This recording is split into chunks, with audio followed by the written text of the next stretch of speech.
My name is Tatiana Mason, and I'm 32 years old.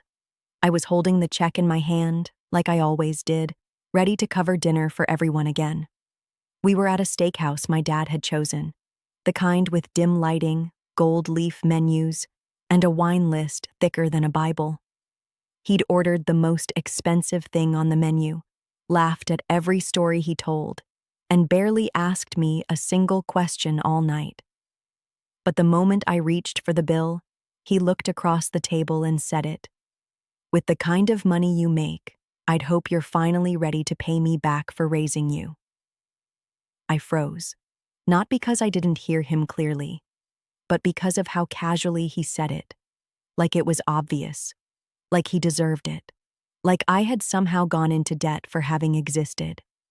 Before I continue, don't forget to like this video, comment where you're watching from, and subscribe to the channel. Your support helps stories like this reach people who need to hear them. I'm a senior UX architect for a global tech company. I earn $250,000 a year. I worked my way through every certification, every boot camp, every 2 a.m. sprint cycle to get here. There were no shortcuts, no connections, no inheritances, just me, my laptop, and a fire to prove that I was worth more than what my father said I'd always be. Growing up, money was a weapon in our house. My dad never gave without reminding you what you'd owe later. If he bought you cleats, you had to win the game. If he paid for a meal, he reminded you to smile bigger and sit straighter in public. If he helped you with anything, it came with emotional strings tied so tightly, they left marks you couldn't see, but could definitely feel. By the time I was 18, I'd learned that nothing he gave came without interest, so I stopped asking. I took scholarships, picked up 2 jobs during college, took night shifts in retail while studying UI design during the day. He told everyone at family events I was playing with computers, but never once asked to see what I'd built. When I landed my first full-time job out of grad school making $68,000, he said, "Just enough to afford a used car and an apartment full of IKEA." When I hit 6 figures, he said, "Better lock someone down before they realize you're married to your career." And when I passed the $250,000 mark, he didn't say anything at all. He just forwarded me his property tax bill with a message that said, "Thought you'd be interested in helping now." At first, I thought it was a joke. Then he followed up with his credit card statement, then his cell phone bill, then a detailed spreadsheet of parental expenses from 1991 to 2010, listing everything from baby formula to orthodontist visits, right down to gas to drive to school events. It totaled $192,740.34. He'd put a number on my childhood, and now he was trying to invoice me for it. I didn't respond, not because I didn't have the words, but because I knew whatever I said, it wouldn't change anything. My silence made him furious. The next day, he group texted me and my younger brother. "Tatiana thinks she's too rich to remember where she came from." What he meant was, I refused to pay for the past he chose to weaponize. But I did remember where I came from. I remembered every dinner where I wasn't allowed to speak until spoken to. Every Saturday morning when I cleaned his truck while he napped. Every holiday where my accomplishments were downplayed next to my brother's half-efforts. Every joke that came at my expense. What I didn't remember was ever feeling safe to say no. Until now. I didn't reply to the group text. I didn't explain myself. I didn't defend my silence. What I did was block the number, just for a day, not out of malice, out of necessity. Because if I didn't, I knew I'd spiral into the familiar reflex of justification. And I was tired of justifying myself to a man who'd never once paused to question the weight of his own words. But silence, in families like mine, isn't interpreted as strength. It's seen as betrayal. Within hours, I got a message from my mother. "Please don't cause drama. Your father's just old-fashioned." Old-fashioned. That was the word she always used. When he yelled, when he belittled, when he drank too much and called it blowing off steam. Old-fashioned wasn't the word. It was entitled. It was cruel. But I didn't argue. I didn't explain. I just let the message sit unread, glowing quietly on my lock screen while I poured myself a cup of black coffee and opened my laptop like it was any other Tuesday. I had a product launch that week, a prototype walkthrough with 2 departments and a feature pitch for the Asia team. My head should have been in wireframes and timelines. Instead, I was stuck in the echo of a spreadsheet that reduced my childhood to line items like basketball camp, $400, and cell phone bills, ages 14 to 17. I couldn't stop thinking about how much it must have taken, not financially, but mentally, for him to calculate it. To sit down, scroll through old bank statements, and assign value to every part of raising me. Not out of nostalgia, not out of pride, but out of bitterness.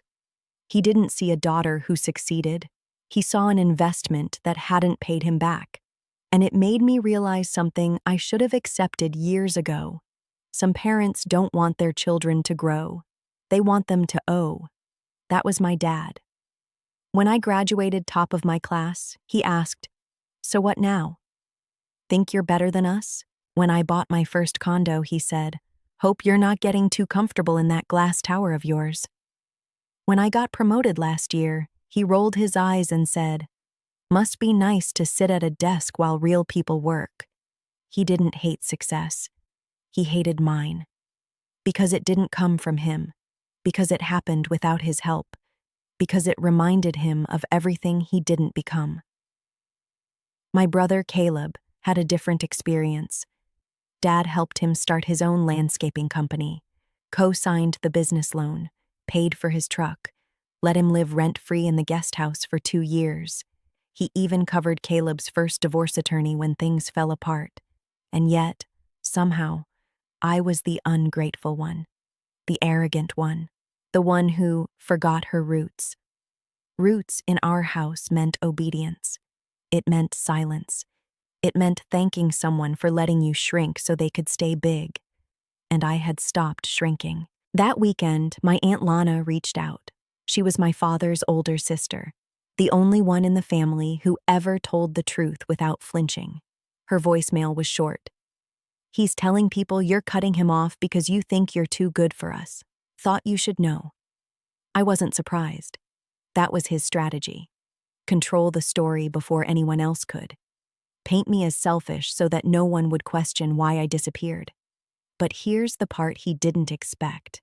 People were starting to question him anyway. My cousin Amanda messaged me out of the blue.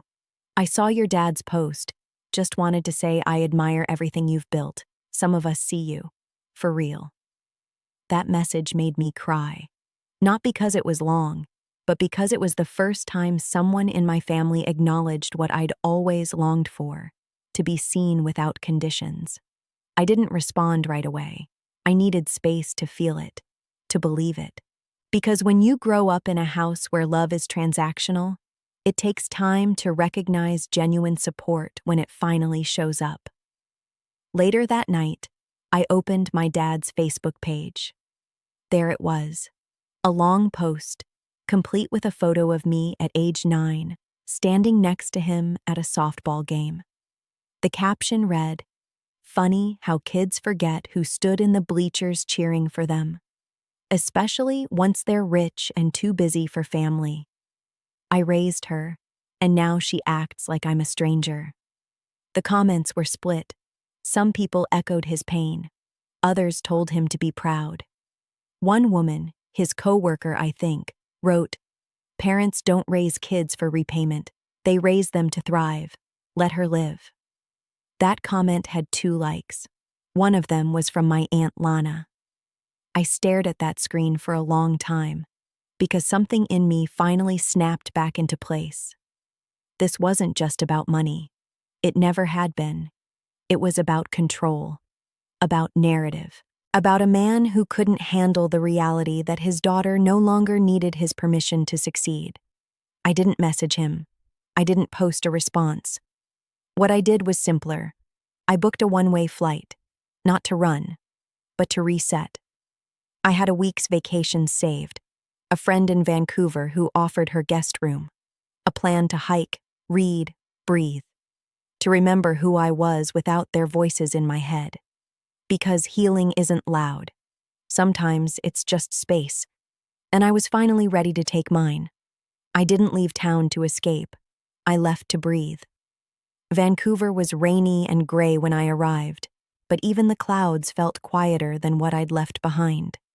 My friend Mila met me at the train station and handed me a coffee without asking questions. That was all I needed: silence without suspicion, presence without performance. Her guest room overlooked a narrow park. Every morning, I sat by the window with a notebook, not to journal, but to let my thoughts untangle.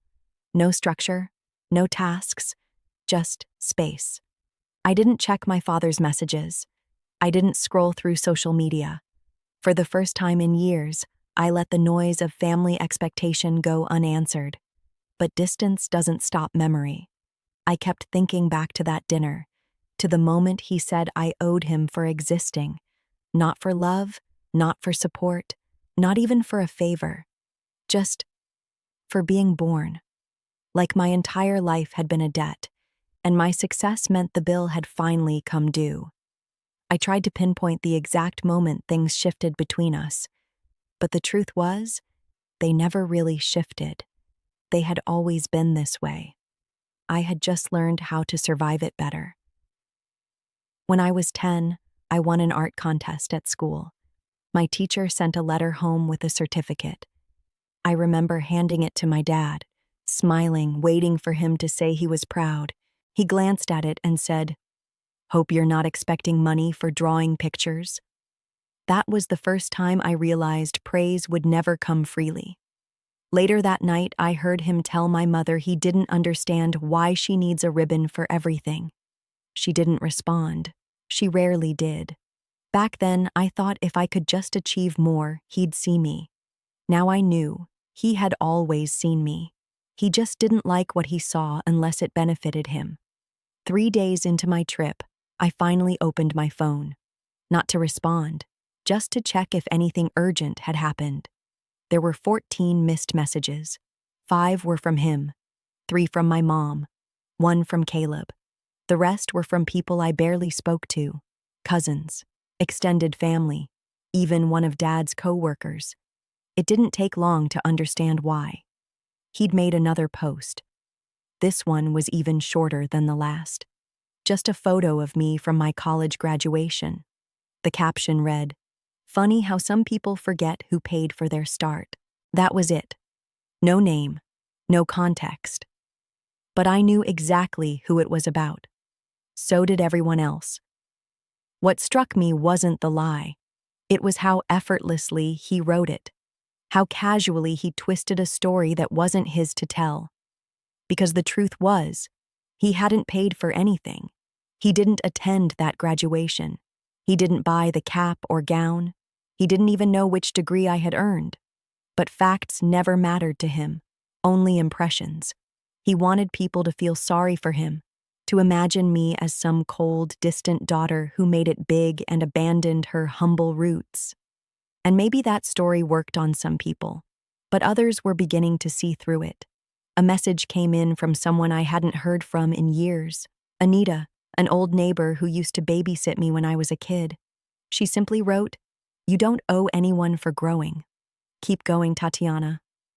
That one hit me harder than any insult ever could, because it reminded me that I wasn't crazy for feeling hurt, that there had been witnesses, even quiet ones, all along.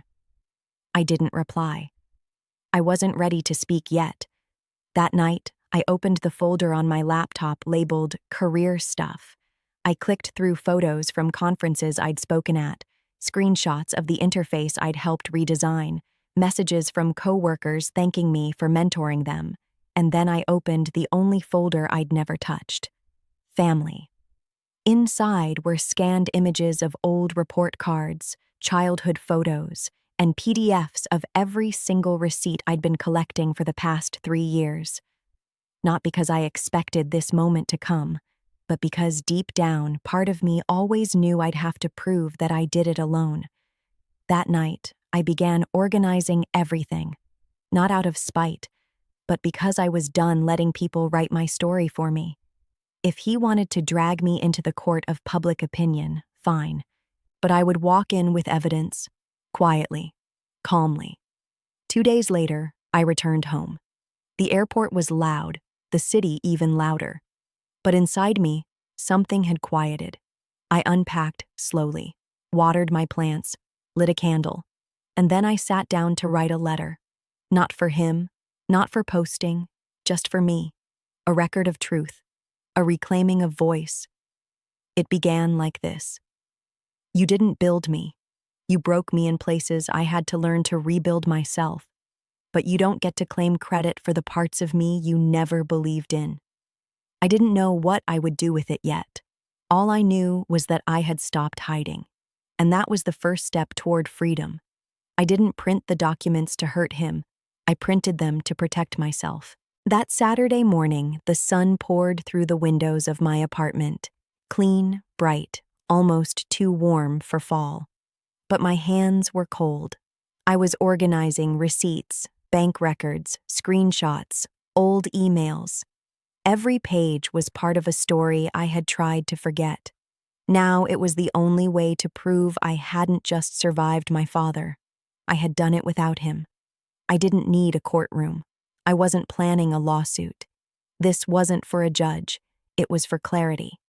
Because in families like mine, history doesn't exist in facts. It exists in volume. The loudest version always wins. And for years, my father's voice had been louder than the truth. When I finished sorting the pages into a binder, I paused. There it was, proof of how I paid for my own tuition, how I paid back every cent of my student loans without asking him for help, documentation of every job I'd worked since I was 16, records of the first apartment lease I signed without a cosigner, evidence of what no one in my family ever saw because they never looked closely enough. I didn't know exactly what I'd do with it yet, but for the first time, I felt ready not to be silent. That evening, I visited my Aunt Lana. She lived in a modest house on the other side of town. No pretense, no curated image, just old wooden furniture, books stacked in corners, and a kitchen that always smelled like cinnamon tea and old paper. She hugged me without asking questions, then motioned toward the dining table. I placed the binder in front of her. She opened it, page by page, never rushing, never speaking. When she finished, she looked up and nodded. Not dramatic, not emotional, just real. If you ever need someone to back you up, I've got a copy of everything now. That was all she said, and that was enough. The next day, I woke to a flood of notifications, messages, mentions, voicemails, one after another. My father had posted again. This time it was a photo of me from high school, me in braces, holding a school certificate. The caption was short. Raised her, fed her, paid for everything.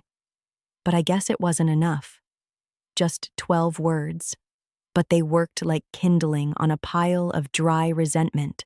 People I hadn't spoken to in years were suddenly choosing sides, commenting, speculating, judging. He didn't tag me.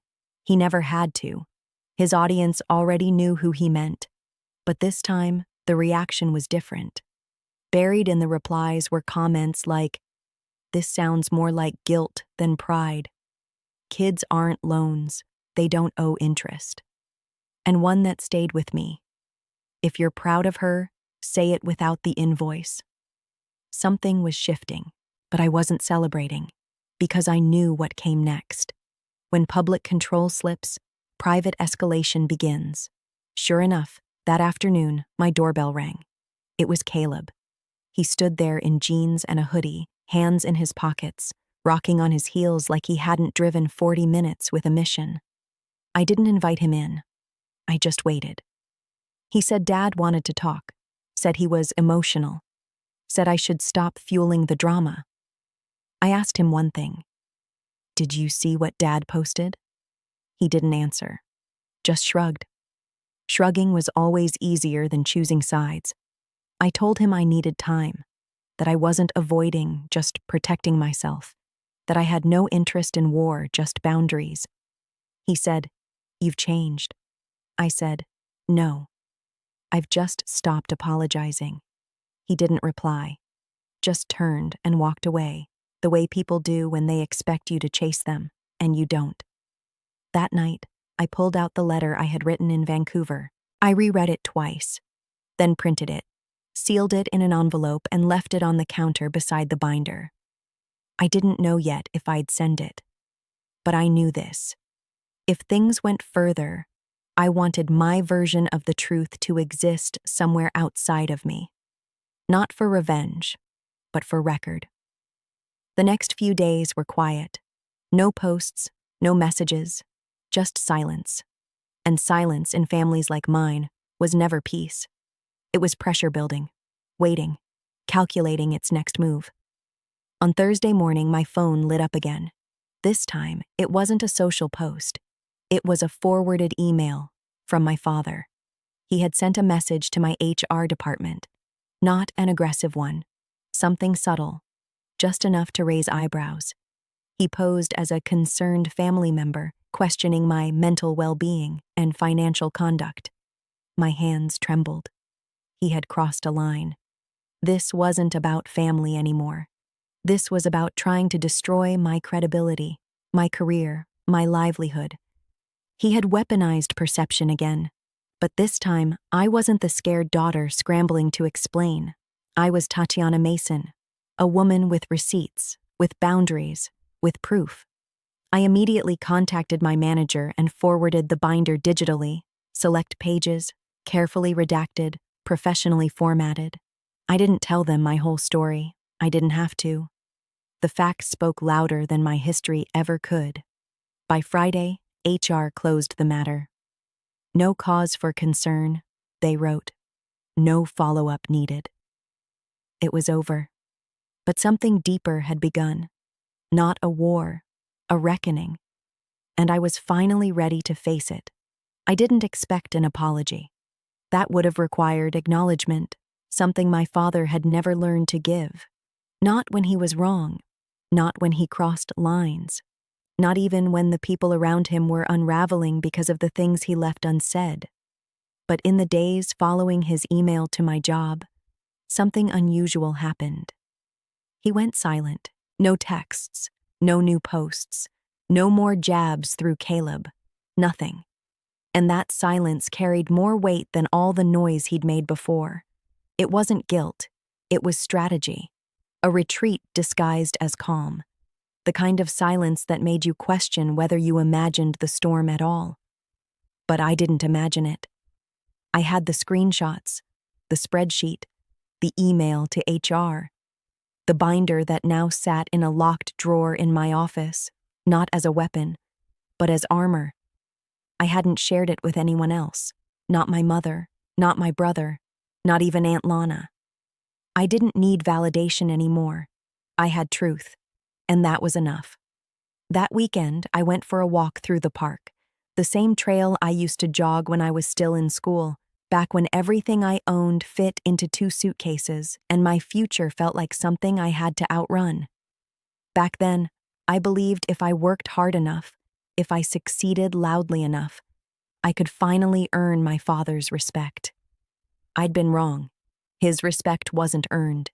It was withheld, used as currency, offered only when he stood to benefit. The more I grew, the more he shrank in my eyes, not in size, but in shape. I stopped seeing a father who had all the answers. I started seeing a man who never asked any questions, a man who confused control with love, authority with care, and silence with safety. The walk was long. I didn't check my phone. I didn't rush.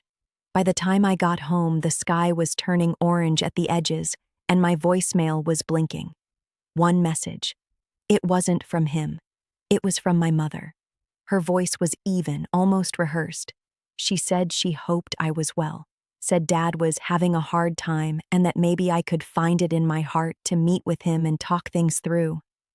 No apology, no mention of the email to HR, No acknowledgement of the emotional grenades he'd tossed into my life. Just a soft plea wrapped in guilt. One I knew well. I didn't respond. I didn't need more words from her. I needed her to see me. Not as a bridge between him and reality, but as a woman who had outgrown their silence. That night, I opened my laptop and started writing. Not a letter, not a post, a story. My story. It wasn't meant for anyone but me. I just wanted to lay it out, raw, unfiltered, every chapter of who I had become in spite of him. Page by page, I laid down the truth. How he once told me I wasn't built for leadership. How he laughed when I showed him my first freelance check. How he never came to see where I lived, even when I invited him 3 times. How he looked at me with suspicion, not pride, when I told him I'd finally made 6 figures. It wasn't a smear campaign. It was a map. A blueprint of all the ways I had learned to survive without love that felt safe. By the time I hit save, it was well past midnight. I closed the document and let out a breath I didn't know I was holding. This was the first time I'd written about him without trying to make him the hero. I didn't rewrite him into someone softer. I didn't edit myself into someone smaller. I told the truth, and it didn't destroy me. The next morning, I received an email from my father. The subject line was blank. The message was short. "I won't contact your job again. You've made your point." That was it. No signature, no explanation, no attempt to rebuild, just acknowledgement that I had drawn a line, and he couldn't cross it without consequences. It should have felt satisfying, but it didn't. It felt transactional, like every other exchange we'd ever had. Still, it was something. And in our dynamic, something was monumental. I closed the laptop and stood by the window for a long time. The city moved quietly below. People rushing to work, kids walking to school. Normal life unfolding around me, like nothing had ever been broken. But I was different now. Not because of a job, not because of money, because I had finally stopped shrinking to fit his narrative. He could stay the same. He could rewrite the past in half-truths and curated memories. But I wouldn't be part of the illusion anymore. I didn't owe him for existing. If anything, he owed me for surviving the absence of his love. That realization didn't come with fireworks. It came with silence. The good kind. The kind that says, you don't need to prove anything anymore. I brewed a fresh cup of coffee, sat at my desk, and opened a blank document. This time, not for defense, but for peace. Because for the first time in my adult life, I was writing a story that didn't begin with pain. It began with me. Peace, it turns out, is louder than anger when you've lived your whole life waiting for the next storm. The email my father sent, the one-line surrender, should have felt like an ending. But for me, it was the beginning of something quieter, something more essential. I wasn't celebrating. I wasn't crying. I was simply breathing. For the first time in weeks, I slept without tension in my jaw, without dreams filled with old arguments or imaginary confrontations. I didn't wake up rehearsing responses I'd never say out loud. I didn't walk through my apartment feeling like I had to prove I belonged in it. That was the gift silence gave me. Not revenge, not validation. Just a moment where I could finally exist outside of his expectations. That week, I poured my attention into work, not to distract myself, but because it was mine. My role, my title, my voice in conference rooms, my fingerprints on every finished product. It felt good to remember that while family was unraveling behind the scenes, my life was still moving forward. One afternoon, during a project review call, my manager pulled me aside, virtually in a separate meeting room. She said she just wanted to check in, said she'd noticed a shift, less tension in my voice, more clarity in my work. She didn't pry. She didn't mention the HR incident. but her eyes said she knew. I thanked her, not for noticing, but for holding space without needing an explanation. Later that night, I called Mila. She was the one who'd taken me in during my Vancouver trip, the one who let me be messy without making it a moment. We caught up on everything and nothing: food, movies, long walks, quiet victories. Before hanging up, she said something that stayed with me. "You didn't just survive him, Tati. You outgrew him."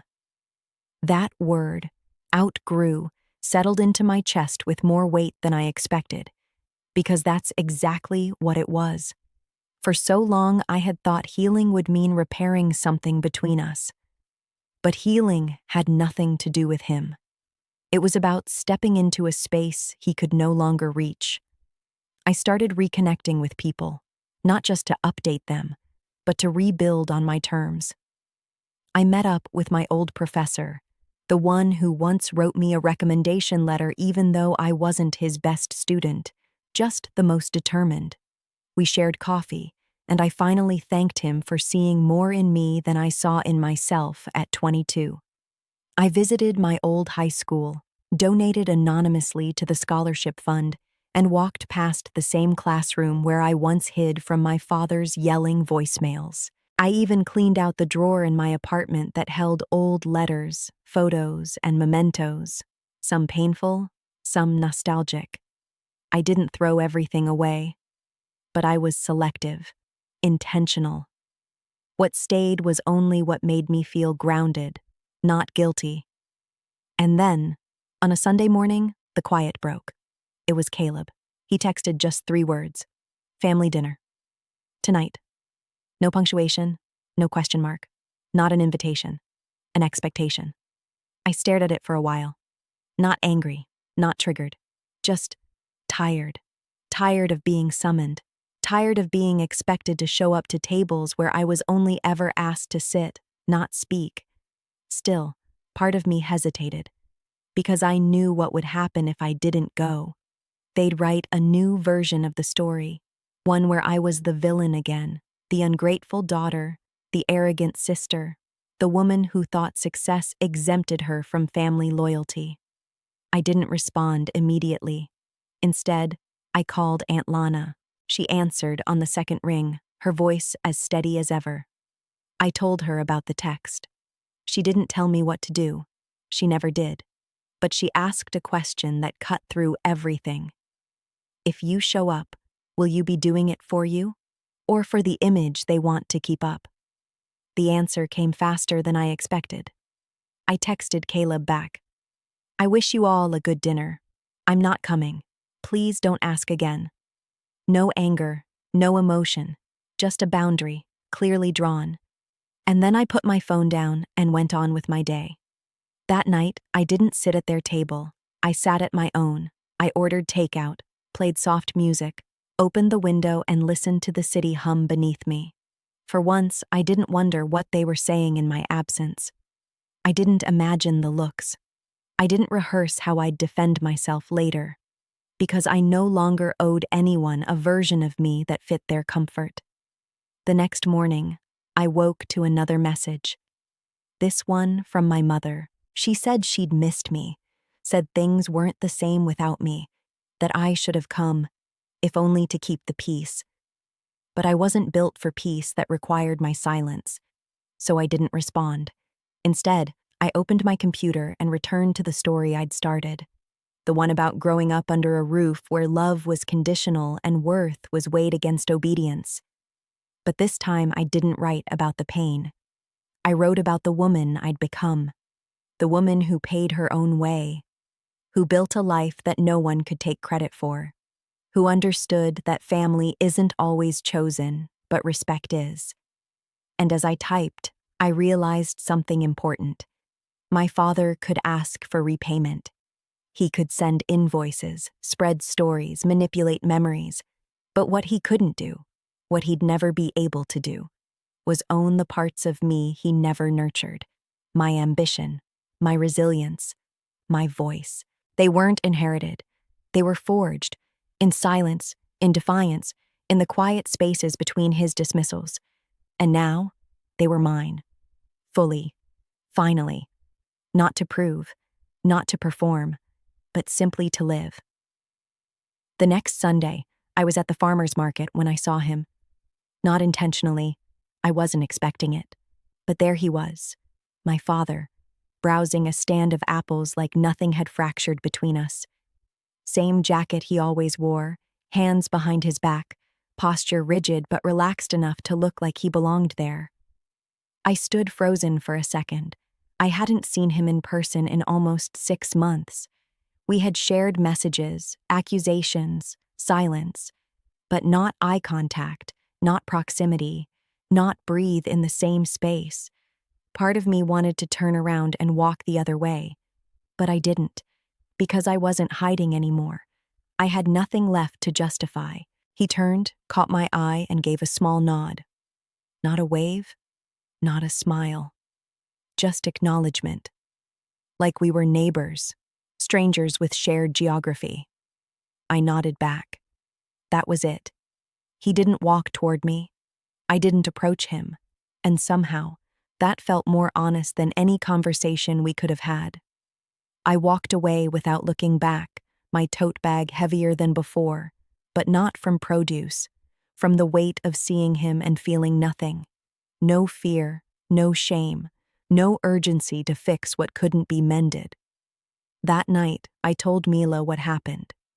She asked if I was okay. I told her the truth. I'm better than okay. I think I'm finally free. Because that's the thing about distance. It doesn't always come with a door slam or a final fight. Sometimes it arrives quietly, in the space between two people who stop pretending they're something they're not. In the following weeks, things stayed quiet. No more messages from my mother. No surprise visits from Caleb. My father didn't post anything new. Maybe he had finally run out of things to say. Or maybe he realized I wasn't playing anymore. But just as I began to believe the worst had passed, I received something unexpected. A letter. Not an email, not a text. An actual envelope, handwritten, postmarked from my hometown. No return address, but I knew the handwriting. It was his. I sat with it for 3 days before opening it. Not because I was afraid of what it said, but because I wanted to be sure I was ready, truly ready, to see whatever version of himself he'd chosen to put on paper. When I finally unfolded the letter, it was shorter than I expected. Just 1 page. No greeting. No, "Dear Tatiana." He went straight into it. He wrote that he'd been thinking a lot, that maybe he'd gotten things wrong, that he didn't always know how to express pride, that when I became successful, he felt left behind, and that when he lashed out, it wasn't because he hated me. It was because he hated how small he felt next to me. He ended it with a sentence that took me a few minutes to absorb. I never knew how to be proud without making it about me. And that was the truth, wasn't it? He didn't apologize for what he'd done. Not really. He apologized for how it had made him feel. His shame, his fear, his loneliness. The letter wasn't for me. It was for him. I folded it up, placed it back in the envelope, and tucked it in a drawer, not out of anger, but out of clarity. Because now, I saw it all so clearly. My entire life, I'd been waiting for him to understand me, to say the magic words that would unlock the version of him I always wanted. The proud, warm, secure father who told his daughter she didn't have to earn his love. But he wasn't that man. And his letter didn't make him one. It just made him real, flawed, broken, still searching. And I couldn't be the map he needed anymore. The next day, I wrote a letter of my own. Not to send, just to write. I told the version of my father who lived in my head, the one who still haunted my decisions, my doubts, my late-night thoughts, that I forgave him. Not because he asked, not because he deserved it, but because I deserved peace. I wrote that I forgave him for the pressure, the shame, the criticism disguised as concern. I forgave him for every moment he measured me against an imaginary bar I was never meant to clear. I forgave him for making me believe that love was a reward instead of a right. And then I burned the letter, watched the ashes curl in a glass bowl on my balcony as the wind scattered them into the sky. I didn't feel powerful. I didn't feel dramatic. I just felt done. That night, I opened a new document on my computer.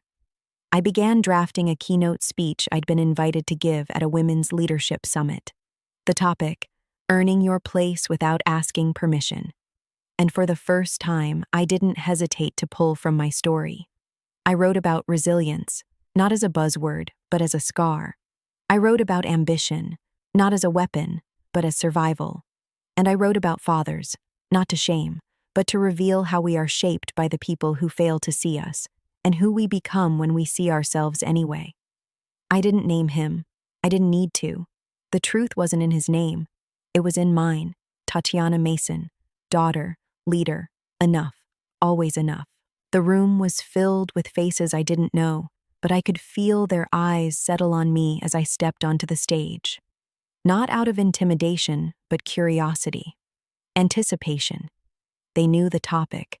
They'd read the program, but they didn't know the story behind the title. Neither did most people.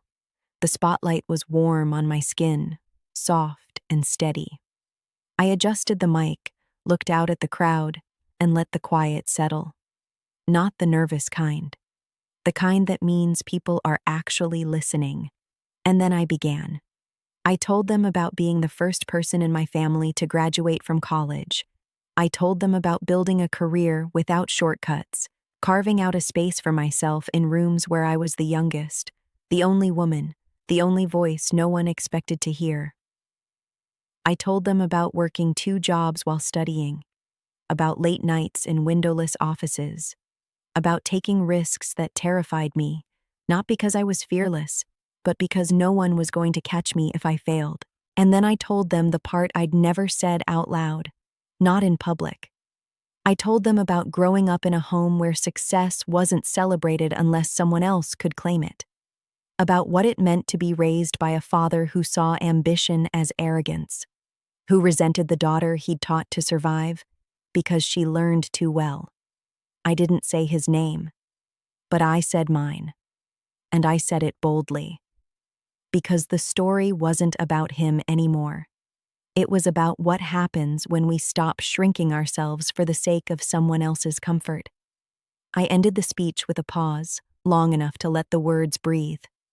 And then came the applause, not thunderous, not theatrical, but steady, real, the kind that says, "We heard you, and we understand." After the session ended, people came up one by one. Some asked questions. Some simply nodded. Some whispered, "Thank you," with tears in their eyes and stories of their own. I stayed for over an hour. I didn't do it for validation. I did it because I knew how much it meant to see someone else speak the truth you were too afraid to name. Later that night, back at my hotel, I sat on the edge of the bed with my phone in hand. Notifications buzzed in a steady stream. LinkedIn tags, Instagram stories, emails from women who had sat in that audience and now wanted to connect. But one notification stopped me cold. It was a message from my brother. Just 3 lines. I saw the video. Dad did too. He's not taking it well. I stared at the screen, waiting for something else. Another sentence. A punchline. A warning. But that was it. The video had been posted online by the event organizers. I hadn't asked them to, but I wasn't upset. I knew my words would reach people beyond that room. I just hadn't expected them to reach him. Part of me felt the old tremor, that tight pull in my chest I used to get whenever my father was mentioned. That instinct to defend, to explain, to smooth over. But it passed quickly. Because I hadn't said anything untrue. I hadn't slandered. I hadn't embellished. I hadn't named him or shamed him. I had simply spoken from the scar. Still, I didn't sleep well that night. The next morning, I woke up early and went for a walk near the harbor. The water was calm, the air brisk. I watched the sunrise edge over the buildings, slowly illuminating the skyline like a slow apology. And I made a decision. I wasn't going to reach out, not to explain, not to apologize, not to make him feel better about a story that wasn't his to begin with. Because silence doesn't mean weakness. Sometimes silence is strength wrapped in restraint. When I got back home, there was a package waiting for me. No return address, just a familiar scrawl on the label. Inside was the letter I had written months ago, the one I never sent, the one I had sealed in an envelope and left behind in my aunt's drawer just in case. But it wasn't just the letter. There was also a photo. It was old, creased, slightly faded. I recognized it instantly. It was me, maybe 6 years old, sitting on the floor with markers in hand, surrounded by doodles on scraps of notebook paper. On the back, written faintly in pencil, was one line. "She doesn't stop until the page is full." I stared at it for a long time, because I remembered that day. I had been drawing while he read the paper. He barely looked up. I had shown him my pictures, and he'd muttered something like, "Keep at it, I guess." But he must have saved that photo anyway. I didn't know what to make of that. Maybe he kept more than I thought. Maybe he remembered more than he admitted. Maybe love, for him, was something he never learned how to do with words. But that didn't change what happened. And it didn't change what I needed. I placed the photo in a small frame and set it on the shelf in my office. Not because I was forgiving him. Not because I missed him. But because that little girl deserved to be seen, even if it was only by the woman she grew into. Later that week, I gave another talk. Smaller, more intimate, fewer people. But the message was the same. And after, I sat alone in the green room and whispered something I had never said before, not even to myself. "I'm proud of you." No audience, no spotlight, no post. Just me, finally giving myself what he never did. Some people say closure comes softly, like a whispered truth at the edge of a conversation. But mine walked through the front door of my office building at 10:13 a.m. on a Tuesday, unannounced. I saw him before he saw me.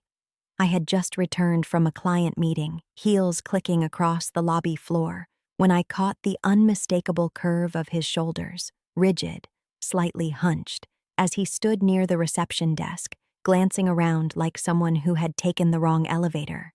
Except he hadn't. He was exactly where he meant to be. The receptionist looked confused. She'd seen dozens of guests walk through that door. None had that particular energy, the kind that carries history like a shadow. I felt my stomach pull tight. Not panic, not fear, but a kind of emotional vertigo. That feeling you get when something from your past you've spent years climbing above suddenly appears on your floor again, asking for an audience. I didn't approach him right away. I stood back, watched from a few paces behind a glass column, giving myself a moment to think, to breathe. There was no reason for him to be here. He didn't know where I worked, not officially. I had never given him the address, never sent a holiday card, never offered an invitation. But I knew how this happened. The video, that speech, it had rippled farther than I expected. A colleague had reposted it. A magazine had quoted it. Someone in my network, likely without malice, had tagged our company. He'd put the breadcrumbs together, followed the trail, and now here he was, on my turf, in the one place he'd never touched. The one thing I had built without his interference, the sanctuary where I was not his daughter. I was simply Tatiana, director of strategy. He turned and saw me. Our eyes met.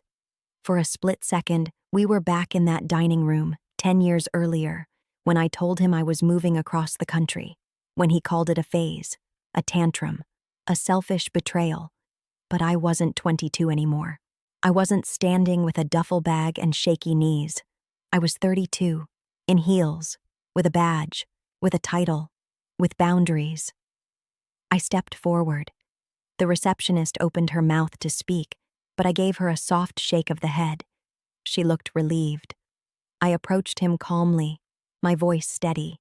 No anger, no invitation to argue, just presence. He looked older than I remembered, or maybe just smaller. His coat was worn, collar slightly frayed. His eyes had that glassy sheen, like someone who wasn't sure how they ended up somewhere, but knew it was too late to turn back. He opened his mouth, then closed it, looked down at his shoes, and for a brief moment, I saw something flicker in his face. Not remorse, not even sadness, uncertainty. He wasn't here for a fight. He didn't know what he was here for. So I told him we could talk, but not here.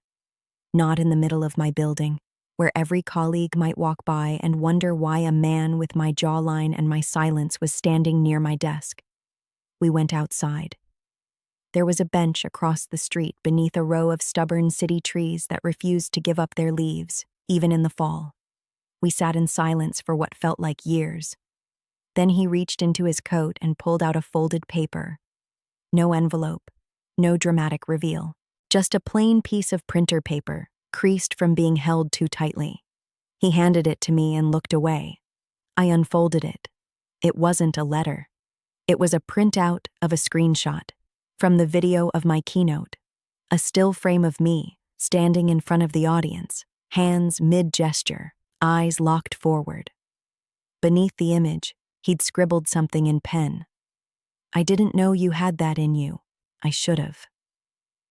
12 words. And for the first time in years, I believed him.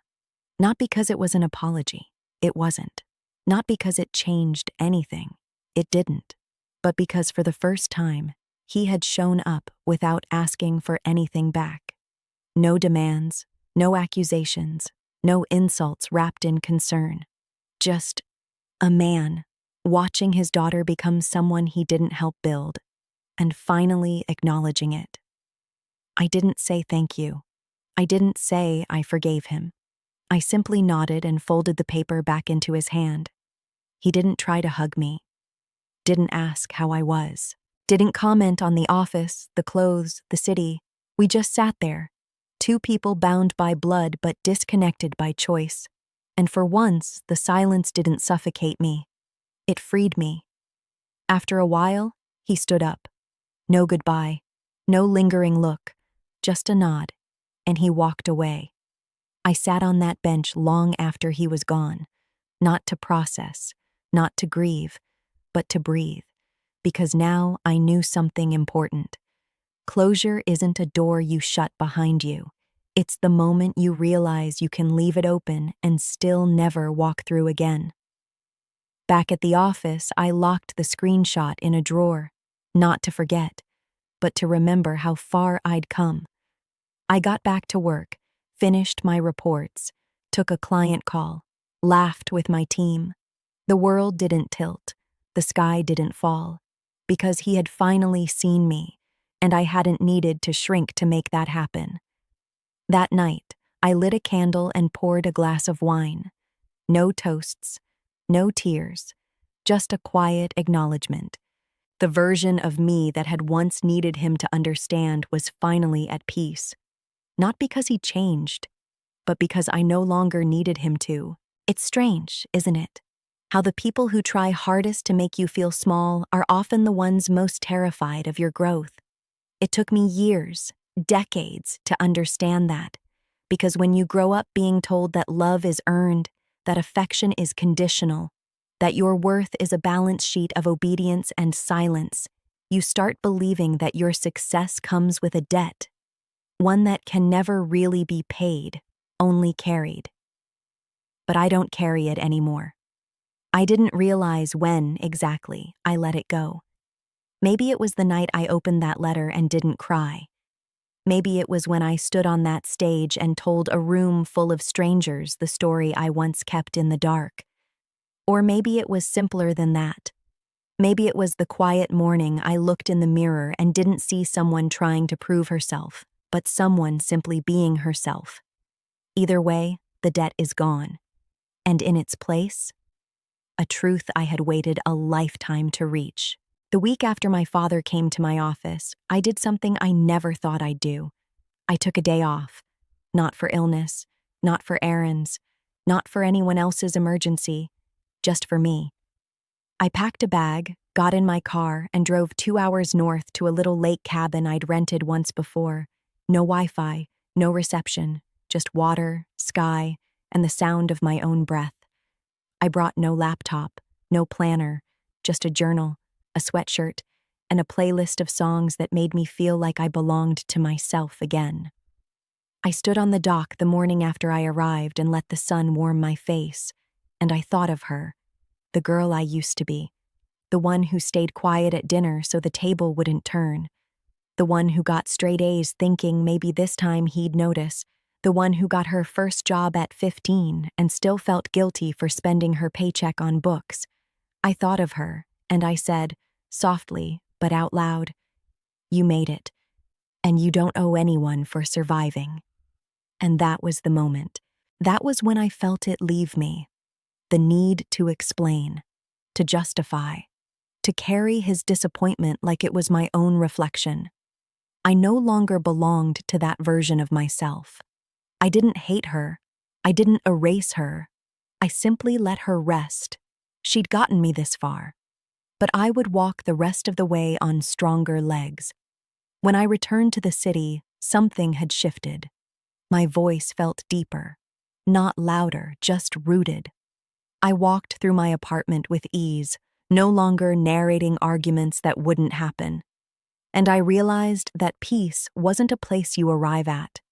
It's a choice you keep making, every day, even when the world tries to hand you old scripts, especially then. A few weeks later, I was invited to appear on a podcast, one hosted by a woman I deeply admired. We talked about career, leadership, and the invisible weight that first-generation daughters often carry. At the end of the recording, she asked, "If you could go back and tell your younger self one thing, what would it be?" I paused, thought about the girl with the overstuffed backpack and the shrinking spine, the one who memorized everyone else's moods before she understood her own. And I said, "You were never hard to love. You were just surrounded by people who didn't know how." The host teared up. So did I. Because that truth had taken me 32 years and 6 figures of therapy to uncover. But it was mine now, and I wasn't letting it go. Around that time, my Aunt Lana sent me a package. Inside was a small velvet box, no note, just the box and a name written on the outside. Tatiana. Inside the box was a necklace, simple, gold, delicate, a single charm that read, "Enough." I wore it the next day, not to show it off, not to prove anything, but because it reminded me of something I'd nearly forgotten, that I never had to be more to deserve kindness, and I never had to be less to keep the peace. I had always been enough, even when they couldn't see it, even when I couldn't, especially then. One evening, as the year was winding down, I got a message from someone unexpected. Caleb. We hadn't spoken in months. He wrote that he was going to be a father, that he was scared, that he was trying to figure out how to break the cycle. I sat with that message for a long time, and then I replied with just this: "Start by listening. Then choose to be better. You're not your father unless you decide to be." He replied with one word: "Thank you." No explanation, no defensiveness, just openness. Maybe that's where the cycle breaks. Not with a grand apology, not with a family reunion, but with one person who chooses differently. And maybe, for the first time, it wasn't mine to fix. The last time I saw my father was in a dream. We were in the house I grew up in, but it was empty. No furniture, no family, just him and me, standing in the living room that once held so much noise. He looked at me and said, "I don't recognize you anymore." And in the dream, I smiled and said, "That's the point." Then I turned and walked out the front door, sunlight flooding in behind me. When I woke up, I didn't cry. I made coffee, opened the window, watched the city move below me, and I whispered something I knew was finally true. I'm not angry anymore. Not because he changed. Not because he said the words I always wanted, but because I finally stopped waiting for him to give me what I had already earned. My peace, my joy, my life. So to the daughters who were taught to owe, to the women who learned early how to overperform just to be tolerated, to the ones who carry success like it's a burden they must justify, I want to say this: you do not owe your worth to the people who tried to dim your light. You do not need to shrink to fit into the stories they wrote without your voice. You were always enough. You are still enough. You will always be, not because you proved them wrong, but because you stopped needing them to be right. And if you've made it to the end of my story, thank you. Really. Thank you for listening to my voice, for walking through my journey, for holding space for truths that often go unsaid. Before you go, don't forget to like this video, comment below where you're watching from, and subscribe to the channel. You never know. Your comment might be the reason someone else feels less alone. Until next time, take care of yourself. And remember, you don't owe them. You owe yourself. Always.